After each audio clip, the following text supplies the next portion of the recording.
Albert Einstein once said, everybody's a genius, but if you judge a fish by its ability to climb a tree, it will live its whole life believing that it is stupid. Ladies and gentlemen of the jury, today on trial we have modern day schooling. Glad you could come. Not only does he make fish climb trees, but also makes them climb down and do a 10-mile run. Tell me, school, are you proud of the things you've done? Turning millions of people into robots, do you find that fun? Do you realize how many kids relate to that fish? Swimming upstream in class, never finding their gifts, thinking they are stupid, believing they are useless? Well, the time has come, no more excuses. I call school to the stand and accuse him of killing creativity, individuality, and being intellectually abusive. He's an ancient institution that has outlived his usage. So, Your Honor, this concludes my opening statement, and if I may present the evidence of my case, I will prove it. Proceed. Exhibit A. Here's a modern day phone. Recognize it? Here's a phone from 150 years ago. Big difference, right? Stay with me. Here's a car from today, and here's a car from 150 years ago.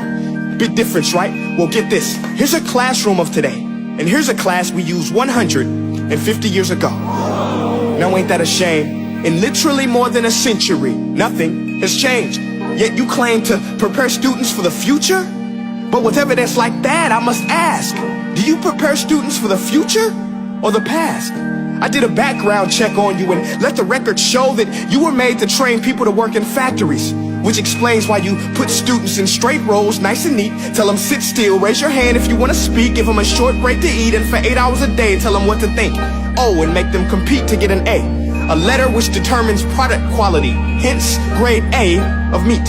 I get it. Back then, times were different. We all have a past. I myself am no Gandhi. But today, we don't need to make robot zombies. The world has progressed. And now we need people who think creatively, innovatively, critically, independently, with the ability to connect. See, every scientist will tell you that no two brains are the same. And every parent with 2 or more children will confirm that claim. So please explain why you treat students like cookie cutter frames or snapback hats, giving them this one-size-fits-all crap. Watch your language. Sorry, Your Honor, but if a doctor prescribed the exact same medicine to all of his patients, the results will be tragic. So many people will get sick, yet when it comes to school, this is exactly what happens. This educational malpractice, where one teacher stands in front of 20 kids, each one having different strengths, different needs, different gifts, different dreams, and you teach the same thing the same way? That's horrific. Ladies and gentlemen, the defendant should not be acquitted. This may be one of the worst criminal offenses ever to be committed. And let's mention the way you treat your employees. Objection. Overruled. I want to hear this. It's a shame.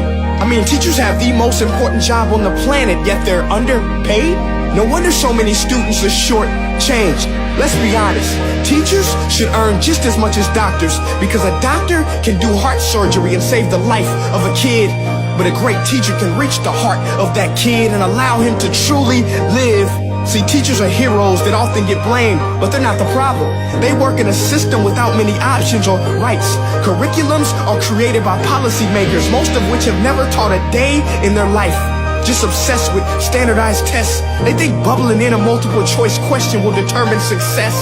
That's outlandish. In fact, these tests are too cruel to be used and should be abandoned, but don't take my word for it. Take Frederick J.Kelly, the man who invented standardized testing, who said, and I quote, "These tests are too cruel to be used and should be abandoned." Ladies and gentlemen of the jury, if we continue down this road, the results will be lethal. I don't have much faith in school, but I do have faith in people.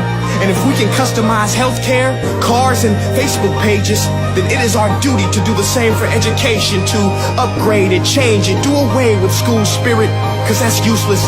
Unless we're working to bring the spirit out of each and every student, that should be our task.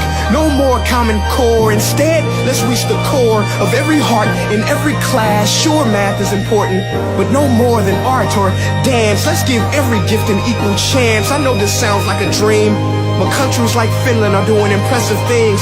They have shorter school days, teachers make a decent wage, homework is non-existent, and they focus on collaboration instead of competition. But here's the kicker, boys and girls. Their educational system outperforms every other country in the world. Other places like Singapore are succeeding rapidly. Schools like Montessori, programs like Khan Academy. There is no single solution, but let's get moving. Because while students may be 20% of our population, they are 100% of our future. So let's attend to their dreams, and there's no telling what we can achieve. This is a world in which I believe, a world where fish are no longer forced to climb trees. I'll rest my case.